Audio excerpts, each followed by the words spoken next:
Hello YouTube family, कैसे हो? I hope सब बढ़िया होंगे, मस्त होंगे और मस्त होना भी चाहिए। दोस्तों ये पार्ट 2 है। इससे पहले वाला वीडियो में पार्ट 1 कर चुके हैं, जो 50 क्वेश्चन करवा चुके हैं, और 50 से आगे इस क्वेश्चन यानी 100 पूरा कंप्लीट करवाएंगे सेट 1 का। ठीक है, तो खान सर का सेट 1 है, तो आप वीडियो शुरू से लेकर अंत तक जरूर देखिएगा, क्योंकि यही से बिहार पुलिस कांस्टेबल में प्रश्न आने की संभावना है। ठीक है, तो चलिए देरी न करते हुए वीडियो को मैं स्टार्ट करते हैं। तो सिंपली 51 नंबर क्वेश्चन का आंसर बताइएगा। पदार्थ के कणों में निम्नलिखित में से विशेषताएं है। पदार्थ के कणों में से निम्नलिखित में विशेषताएं है। कौन सा विशेषता है बताइएगा? वो लगातार स्थापित होते हैं, या वो एक दूसरे को आकर्षित करते हैं, वो बहुत छोटे होते हैं, या सभी? तो इसका आंसर बताइएगा। तो इसका आंसर की बात करें तो इसका करेक्ट आंसर की बात करें तो इसका करेक्ट आंसर आपको डी नंबर हो जाएगा, उपयुक्त सभी। ठीक है, तो अगला क्वेश्चन की ओर बढ़ते हैं। तो अगला क्वेश्चन है, लोहे को संक्षारित होने से बचने के लिए उसकी सतह पर किसका लेप चढ़ाकर लाभकारी है? मतलब चढ़ाना लाभकारी है। लोहे के संक्षारित होने से बचाने के लिए उसकी सतह पर किसका लेप चढ़ाना लाभकारी है? बताइएगा इसका आंसर।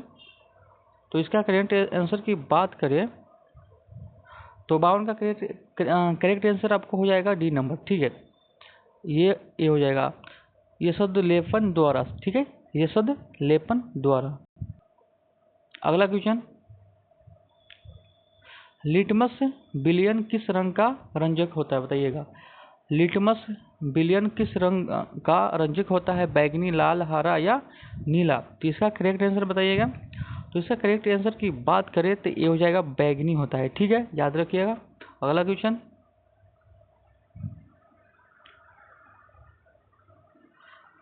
जल में घुलनशील क्षारक को क्या कहते हैं? बताइएगा। जल में घुलनशील क्षारक को क्या कहते हैं? बताइएगा। अल्केन कहते हैं, क्षारक कहते हैं, या एल्हाइड कहते हैं, या अल्कोहल कहते हैं? बताइएगा इसका आंसर। तो 54 का करेक्ट आंसर आपको हो जाएगा। बताइएगा 54 का करेक्ट आंसर। तो इसका आपको बता दें, इसका क्षार कहते हैं, यानी बी नंबर इसका सही होगा। ठीक है, अगला क्वेश्चन, हाइड्रोक्लोरिक अम्ल और सोडियम हाइड्रोक्लोराइड के विलय की अभिक्रिया से उत्पन्न लवण को क्या कहा जाता है? हाइड्रोक्लोरिक अम्ल और सोडियम हाइड्रोक्साइड के विलयन की अभिक्रिया से उत्पन्न लवण को क्या कहते हैं? बताइएगा। पोटेशियम क्लोराइड, सोडियम क्लोराइड, या कैल्शियम क्लोराइड, या अम्लीय लवण? तो इसका करेक्ट आंसर रहेगा 55 का। तो 55 का आपको बी हो जाएगा, यानी सोडियम क्लोराइड कहते हैं। ठीक है, 55 का बी हो जाएगा, सोडियम क्लोराइड कहते हैं। ठीक है, अगला क्वेश्चन, जब बेकिंग सोडा को गर्म किया जाता है तो निम्नलिखित में से कौन सा बनता है? जब बेकिंग सोडा को गर्म किया जाता है तो निम्नलिखित में से कौन सा बनता है? बताइएगा।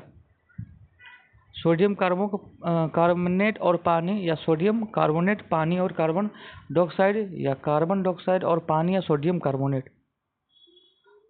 तो 56 का करेक्ट आंसर बताइएगा, 56 का।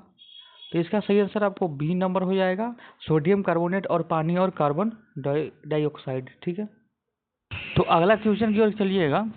जब बेकिंग सोडा को गर्म किया जाता है तो निम्नलिखित में कौन सा बनता है? तो ये आपको प्रश्न करवा चुके हैं, बी नंबर का आंसर होगा। अगला क्वेश्चन, प्लास्टर ऑफ पेरिस किसे कहा जाता है? बताइएगा। प्लास्टर ऑफ पेरिस किसे जाता है? जिप्सम, चूना पत्थर, कोयला, या रेत को? तो सिंपली आप 57 नंबर का आंसर बताइएगा। तो इसका करेक्ट आंसर की बात करें तो ए नंबर हो जाएगा, जिप्सन हो जाएगा। ठीक है, इसका करेक्ट आंसर आपको जिप्सन हो जाएगा। अगला क्वेश्चन, निम्नलिखित में से किस धातु को अपरूप कहा जाता है? निम्नलिखित में किस धातु को अपरूप्त कहा जाता है? इसका आंसर बताइएगा। निम्नलिखित कौन सा धातु को अपरूप्त कहा जाता है? ठीक है,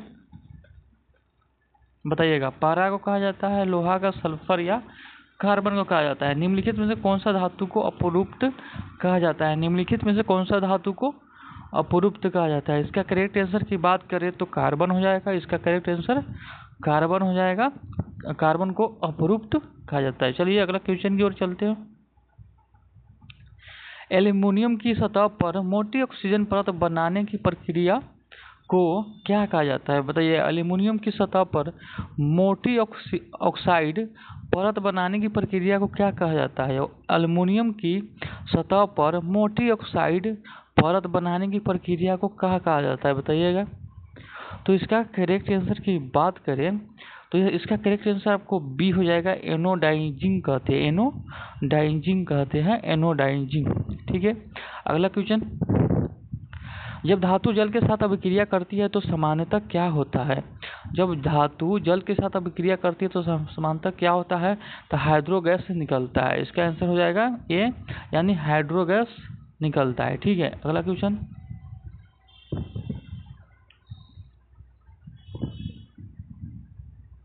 तो अगला क्वेश्चन है, पृथ्वी पर प्राकृतिक रूप से पाए जाने वाले तत्वों या यौगिक को क्या कहा जाता है? क्या कहा जाता है बताइएगा। पृथ्वी पर प्राकृतिक रूप से पाए जाने वाले तत्वों या यौगिक को क्या कहा जाता है? तो इसका करेक्ट आंसर की बात करें तो अयस्क को कहा जाता है, अयस्क कहा जाता है। ठीक है, अगला क्वेश्चन, एक शुद्ध सोने का कितना कैरेट होता है? आपको मालूम होगा कि एक शुद्ध सोने कितने कैरेट का होता है? तो 24 कैरेट का होता है। ठीक है, 24 कैरेट का होता है। अगला क्वेश्चन, प्रकाश संश्लेषण है, प्रकाश संश्लेषण क्या है? तो एक ऑक्सीजन अवकरक अभिक्रिया है। ठीक है, क्या है? एक ऑक्सीजन अवकरक अभिक्रिया है। ठीक है, इसका आंसर की बात करें तो इसका आंसर ए हो जाएगा। ठीक है, अगला क्वेश्चन, मनुष्य में रक्तचाप मापने के लिए, मनुष्य में रक्तचाप मापने के लिए उपकरण का उपयोग किया जाता है। किस उपकरण का उपयोग किया जाता है? मनुष्य में रक्तचाप मापने के लिए किस उपकरण का उपयोग किया जाता है बताइएगा। तो 64 का करेक्ट आंसर की बात करें तो इसका करेक्ट आंसर हो जाएगा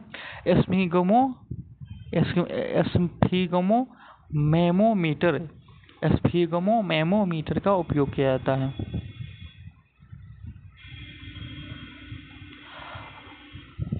अगला क्वेश्चन है, मानव में प्रमुख उत्सर्जित उत्पादन क्या होता है? मानव में प्रमुख उत्सर्जन उत्पन्न क्या होता है? मानव में प्रमुख उत्सर्जन उत्पन्न क्या होता है?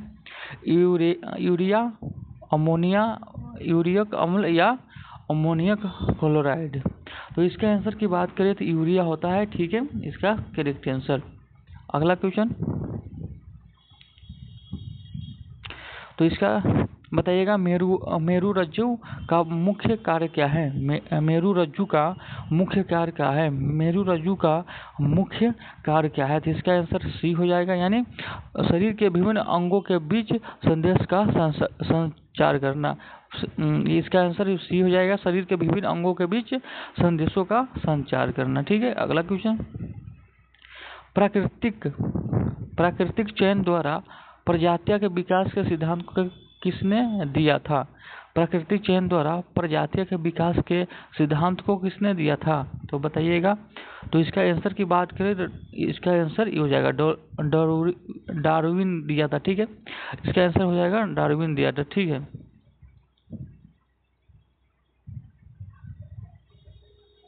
ठीक है, इसका आंसर ए हो जाएगा। ठीक है, तो अगला क्वेश्चन, पृथ्वी पर जीवन की उत्पत्ति कब हुई? पृथ्वी पर जीवन की उत्पत्ति कब हुआ?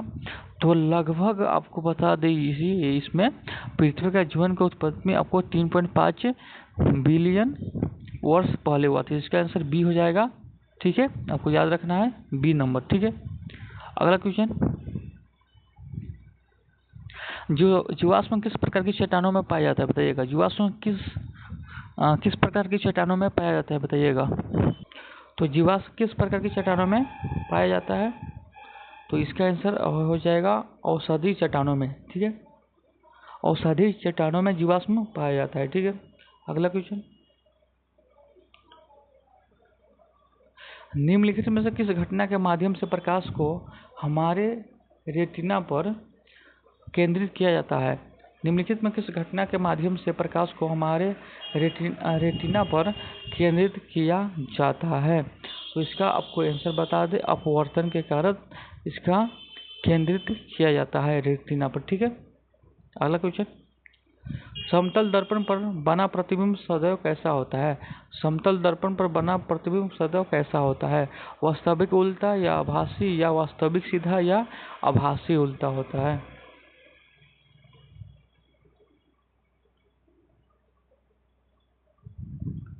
तो इसका करेक्ट आंसर बताइएगा। तो इसका करेक्ट आंसर की बात करें तो 71 नंबर का करेक्ट आंसर आपको बी नंबर होगा, आभासी और सीधा। ठीक है, आभासी और सीधा। प्रकाश का परिवर्तन का नियम किस पर लागू होता है? प्रकाश का परिवर्तन का नियम किस पर लागू होता है? प्रकाश का परिवर्तन का नियम किस पर लागू होता है? तो ये सभी परिवर्तकों सतहों पर लागू होता है। ये सभी परिवर्तक सतहों पर लागू होता है। ठीक है, अगला क्वेश्चन। गोलीय दर्पण को फोकसांतर एवं वक्रता त्रिज्या के बीच संबंध है। गोलीय दर्पण में फोकसांतर एवं वक्रता त्रिज्या के बीच संबंध है। तो क्या संबंध है बताइएगा। तो r बराबर 2f होगा। इसका आंसर ये हो जाएगा r बराबर 2f। ठीक है, अगला क्वेश्चन। वो गोलीय दर्पण जो बाहर की तरह वक्रित हो जाता है, वो गोलीय दर्पण जो बाहर की तरह वक्रित हो जाता है वो क्या कहलाता है? तो आंसर हो जाएगा उत्तल दर्पण कहलाता है। ठीक है, उत्तल दर्पण कहलाता है। निम्नलिखित में कौन सा गैस ओजोन परत के लिए हानिकारक है? निम्नलिखित में कौन सा गैस ओजोन परत के लिए हानिकारक है? तो इसका आंसर बी हो जाएगा CFC। CFC हो जाएगा। ठीक है, अगला क्वेश्चन। निम्नलिखित में कौन सा ओजोन परत पर क्षरण का परिणाम नहीं है? बताइएगा। निम्नलिखित में कौन सा ओजोन परत क्षरण का परिणाम नहीं है? निम्नलिखित में कौन ओजोन परत क्षरण का परिणाम नहीं है? तो बताइएगा। तो इसका आंसर आपको हो जाएगा ज्वार। ठीक है, ज्वार जो है ओजोन परत का परिणाम नहीं है। अगला क्वेश्चन।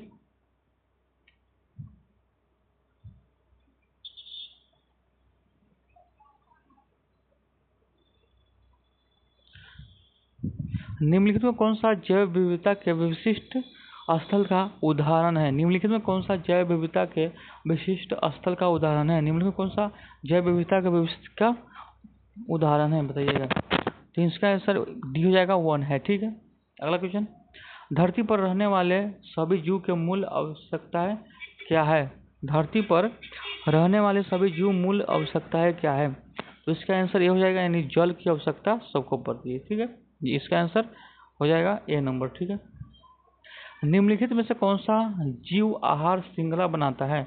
निम्नलिखित में से कौन जीव आहार श्रृंखला बनाता है? बताइएगा। जीव आहार श्रृंखला कौन बनाता है? बताइएगा। तो इसका आंसर आपको हो जाएगा घास, बकरी और मानव। घास, बकरी और मानव हो जाएगा। चलिए अगला क्वेश्चन। निम्नलिखित कौन सा जीवाश्म ईंधन है? निम्नलिखित में कौन सा जीवाश्म ईंधन है? निम्नलिखित में से कौन जीवाश्म ईंधन है? तो आपको पता होना चाहिए कोयला जीवाश्म ईंधन है।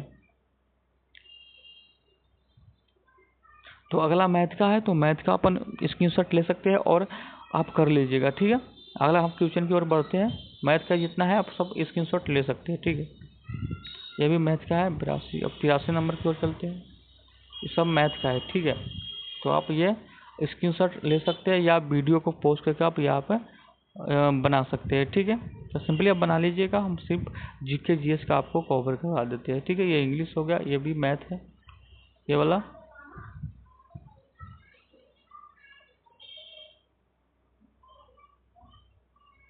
तो इसमें लिखता है select the venom diagram the best. अच्छा, ये इंग्लिश का है तो अपन बना लीजिएगा। ठीक है, ये भी हम छोड़ देते हैं।